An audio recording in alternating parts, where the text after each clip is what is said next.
Knowledge story channel में खुश आमदीद।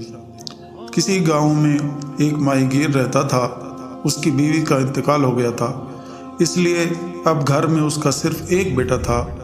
माही गीर मछलियाँ पकड़कर अपना और अपने बेटे का पेट पालता था।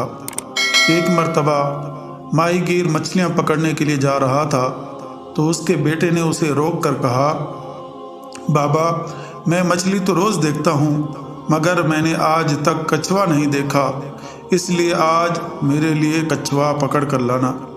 ये सुनकर माही गीर ने अपने बेटे से कहा, मैं कोशिश करूँगा, जाल में कछुआ फंस गया तो ज़रूर ले आऊँगा, वरना माजरत। माही गीर अपने घर से निकलकर दरिया की तरफ रवाना हो गया।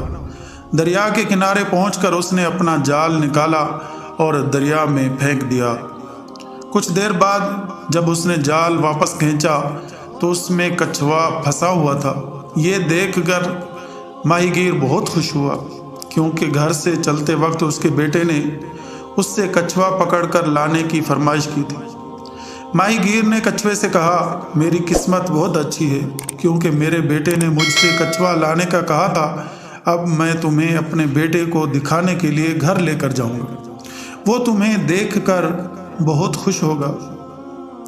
ये सुनकर कछुए ने बड़ी अफसुर्दगी के आलम में माही गीर से कहा, मुझे घर मत ले जाओ, मेरे छोटे छोटे बच्चे हैं, अगर आप मुझे घर ले गए तो मेरे बच्चे परेशान हो जाएंगे। ये सुनकर माही गीर को कछुए पर तरस आ गया और उसने कछुए को वापस दरिया में छोड़ दिया।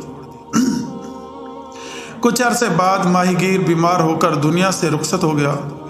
कुछ वक्त गुजरा, फिर माही गीर के बेटे ने अपने बाप का मछली पकड़ने वाला जाल उठाया और दरिया पर जा पहुंचा। शुरू में तो उसे खासी मेहनत करना पड़ी, मगर बाद में उसके जाल में मछलियां आसानी से फंसने लगीं। एक रोज़ वो दरिया के किनारे अपना जाल डाले बैठा था। हवा खासी तेज चल रही थी। यकायक वो लड़खड़ाया और अपना तवाज़ुन बरकरार ना रख सका तो दरिया में गिरकर डूबने लगा। उस वक्त वो कछुआ माही गीर के बेटे की मदद के लिए पहुंचा और उससे कहा, आज मैंने तुम्हारे बाप के एहसान का बदला दे दिया है। माही गीर के बेटे ने कछुए से पूछा, मेरे बाप ने तुम पर क्या एहसान किया था? जवाब में कछुए ने उसे पूरा वाक़या सुना दिया और कहा, इस तरह मैंने तुम्हारी जान बचाकर तुम्हारे बाप के एहसान का बदला उतार दिया है। वीडियो अच्छी लगे तो लाइक करें, अपने दोस्तों के साथ शेयर करें, चैनल को ज़रूर सब्सक्राइब करें। Thanks for watching. अल्लाह हाफिज़।